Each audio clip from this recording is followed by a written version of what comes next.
हाँ जी। तो last class में हम पढ़ रहे थे उत्तरकालीन मुगल बादशाह या लेटर मुगल एम्परर, जो हमने बहादुर शाह प्रथम से शुरू किए थे। जो जाजऊ के युद्ध में अपने भाई आजम को मारकर राजा बन जाता है, गुरु गोविंद सिंह और अजीत सिंह के साथ में समझौते करता है, और उसी के बारे में कहा जाता है कि वो अंतिम मुगल बादशाह जिसके बारे में दो चार ढंग की बातें कही जा सकती है। उसके बाद वाले तो बहुत ज्यादा ही बेलखने हो गए थे, पर वह भी 63 साल की उम्र में, अधिकतम उम्र में राजा बना था। साम्राज्य की तरफ ध्यान नहीं दे पाया, इसलिए शाह ए बेखबर कहा जाता है। जहांदार शाह जुल्फिकार खान की सहायता से प्रधानमंत्री बना, इसलिए उसे अपना सॉरी बादशाह बना, इसलिए उसे अपना प्रधानमंत्री बनाया। निकम्मा बंदा था। लाल कुंवर नामक नर्तकी उसके कार्यों में हस्तक्षेप किया करती थी, उसे उसने पूरे अधिकार दे रखे थे। लंपट मूर्ख कहा जाता है। काफी खान अपनी पुस्तक मुंतखब उल लुआब में लिखता है कि जो नया रूलिंग पीरियड था वो डांसर्स और सिंगर्स के लिए ज्यादा अच्छा था। फर्रुखसियार सैयद बंधुओं की मदद से बनता है अब्दुल्ला खान और हुसैन अली खान। अब्दुल्ला खान को वजीर और हुसैन अली खान को अपना मीर बख्शी नियुक्त करता है। फर्रुखसियर ने आपके मुगलों और मराठों और अंग्रेजों के साथ में समझौते किए थे। उसे घृणित कायर के नाम से जाना जाता। उसने सिख नेता बंदा बहादुर की बहुत ब्रूटली हत्या करवाई थी। कालांतर में सैयद बंधुओं के द्वारा ही उसे मार दिया गया।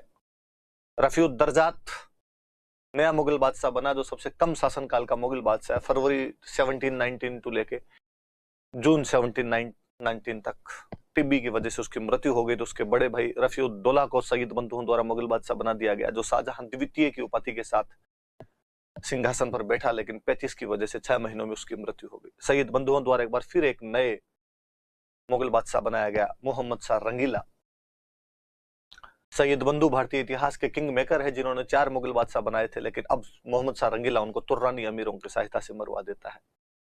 मोहम्मद शाह रंगीला के दरबार में सदारंग और अदारंग नामक 2 संगीतकार थे, और वली दक्कनी जो उर्दू शायरी का जनक है वो भी उसी के दरबार में रहता था। 1739 में करनाल के युद्ध में ईरान का बादशाह नादिर शाह मुगल सेना को बुरी तरीके से हराता है और भारत से तख्ते ताउस और कोहिनूर हीरा लेकर चला जाता है। इसी के शासनकाल में 1748 में नादिर शाह के उत्तराधिकारी अफगान अहमद शाह अब्दाली ने भारत पर प्रथम आक्रमण किया था, और इसी समय मुगल साम्राज्य के भिन्न भिन्न अंग उससे अलग होने लग गए थे। चिनकलीज खान निजामुल मुल्क की उपाधि के साथ हैदराबाद की स्थापना कर देता है। सआदत खान बुरहानुल मुल्क की उपाधि के साथ अवध नामक नई रियासत बना लेता है। सआदत उल्लाह खान ने कर्नाटक की स्थापना कर ली। वीर दाऊद और मोहम्मद खान रुहेले अफगान थे, और रुहेलखंड की स्थापना कर लेते हैं। बदन सिंह इधर भरतपुर की स्थापना कर देते हैं। मुर्शिद कुली खान ठेठ पूर्व में बंगाल का नया राज्य स्थापित कर देता है। उसके बाद अहमद शाह बना, जिसे अहमद शाह को इमादुल मुल्क ने बाद में अंधा कर दिया था। शुरुआत के कुछ दिनों में अवध का नवाब सफदरजंग उसका वजीर रहा था, लेकिन बाद में वो उधम भाई नामक नर्तकी और जावेद खान नामक हिंजड़े के चक्कर में फंस गया था। इमादुल मुल्क ने बाद में आलमगीर सेकंड को मार दिया था।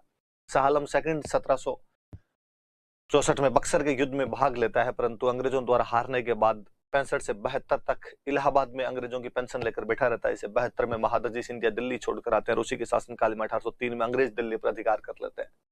अकबर सेकंड ने राजा राम मोहन राय को अपनी पेंशन वापस प्राप्त करने के लिए राजा की उपाधि देकर ब्रिटेन भेजा था। उसी के शासनकाल में मुगलों के सिक्के चलने बंद हो गए थे। बहादुर शाह सेकंड जफर नाम से कविताएं लिखता था, जो अपनी बेगम जिन्नत महल के कहने पर 1857 की क्रांति का नेतृत्व करता है, और कालांतर में हुमायूं के मकबरे से पकड़ा जाता है, रंगून भेज दिया जाता है, जहां पर 1862 में उसकी मृत्यु हो जाती है। वह अंतिम मुगल बादशाह था।